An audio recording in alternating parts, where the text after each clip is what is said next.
Morning students. इसके पहले हमने इकोनॉमिक ज्योग्राफी के बेसिक कंसेप्ट के बारे में पढ़ा था। आज हम इकोनॉमिक ज्योग्राफी एंड इंट्रोडक्शन, एक परिचय के बारे में पढ़ेंगे।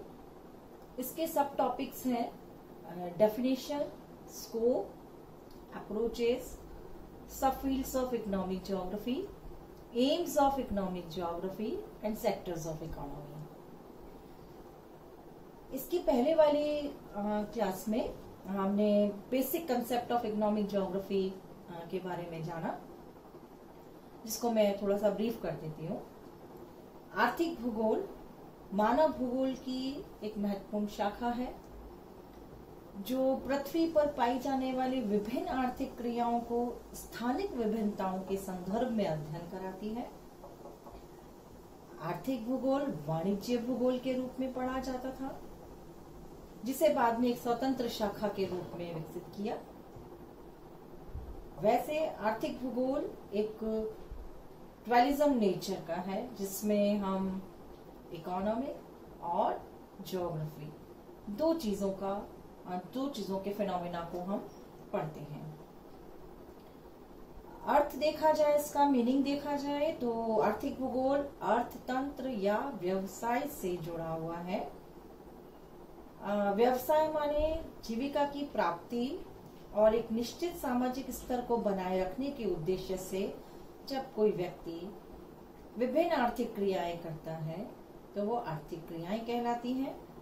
विभिन्न आर्थिक क्रियाओं का भौगोलिक संदर्भ में अध्ययन करने वाला विज्ञान आर्थिक भूगोल कहलाता है। आर्थिक भूगोल को भू अर्थ विज्ञान, जियो इकोनॉमिक्स या जियोनॉम्स भी कहते हैं।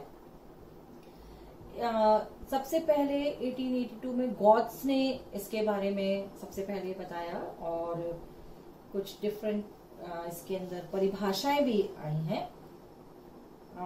अब हम एक एक टॉपिक लेंगे। सबसे पहले हम डेफिनेशन वाला टॉपिक कवर करते हैं। विभिन्न भूगोलवेत्ताओं ने समय समय पर इकोनॉमिक ज्योग्राफी की डेफिनेशंस दी है।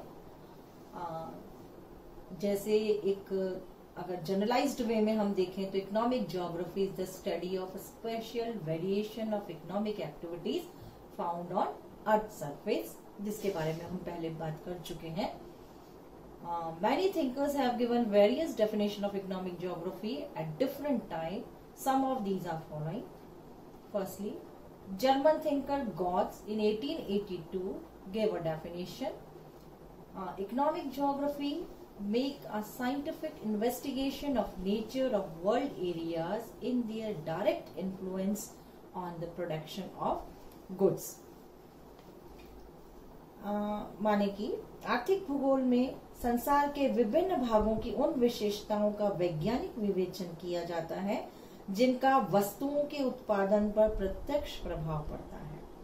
इसी तरह से मर्फी के अनुसार आर्थिक भूगोल मनुष्य के जीविकोपार्जन की विधियों में एक स्थान से दूसरे स्थान पर मिलने वाली समानता और विषमताओं का अध्ययन करता है, क्योंकि हम पहले ही बता चुके हैं कि ये स्पेशल वेरिएशन जो अर्थ पर पाए जाते हैं उनका अध्ययन करता है, क्योंकि जो रिसोर्सेज हैं वो पूरी पृथ्वी पर एक समान रूप से नहीं पाए जाते हैं। समानता और विषमता उसमें मिलती है, जैसा कि मर्फी के अकॉर्डिंग है। कई क्षेत्र ऐसे हैं इस पृथ्वी पर जो कि कृषि के क्षेत्र में बहुत डेवलप्ड है, और कुछ ऐसे हैं जो इंडस्ट्रियल इसके उसमें डेवलप्ड है। तो डिफरेंट वेरिएशन मिलता है हमको, और यही मर्फी ने भी अपनी डेफिनेशन में बताया है। हंटिंगटन महान भूगोलवेत्ता हैं। इनके अनुसार मानव व्यवसाय, मानव दक्षता और मानव की आवश्यकताओं के अन्य पक्षों पर भौगोलिक वातावरण के प्रभाव की सीमा का अध्ययन आर्थिक भूगोल में किया जाता है, क्योंकि इसका इफेक्ट एनवायरमेंटली देखा है इन्होंने कि एनवायरमेंट से किस प्रकार से प्रभावित होता है। चिशॉल के अनुसार आर्थिक भूगोल के अंतर्गत उन सभी भौगोलिक परिस्थितियों का वर्णन आता है जो वस्तुओं की उत्पत्ति, उनके विनिमय, उनके स्थानांतरण पर प्रभाव डालती है। और इसी तरह से ग्रेगर के अनुसार आर्थिक भूगोल में हम इस बात का अध्ययन करते हैं कि मानव अपनी प्राकृतिक परिस्थितियों की भिन्नता के साथ विभिन्न स्थानों पर किस प्रकार संतुलन करता है। एनवायरमेंट को भी इन्होंने अपने परिभाषा के अंतर्गत देखा है कि प्राकृतिक परिस्थितियां किस प्रकार से मानव के आर्थिक क्रियाओं में सहयोगी बनती हैं। बुकानन के अनुसार इसमें मानव के आर्थिक प्रयत्नों का उसके निवास स्थान के संबंध में हम अध्ययन करते हैं। पाउंड्स के अनुसार आर्थिक भूगोल भूपृष्ठ पर मानव की उत्पादक क्रियाओं का वितरण का अध्ययन करता है और यह क्रियाएं प्राथमिक, गौण और तृतीयक होती हैं। ये कुछ इम्पोर्टेंट डेफिनेशंस हैं जो कि आर्थिक भूगोल में काम आती हैं। और आर्थिक भूगोल जो है वो पृथ्वी तल के ऊपर मानव की आर्थिक क्रियाओं को क्षेत्रीय विविधताओं, विशेषताओं, स्थानिक वितरण, अवस्थितियां और संबंधों का अध्ययन करता है, जो कि हमने अपनी जो डेफिनेशंस थी उनमें भी देखा है।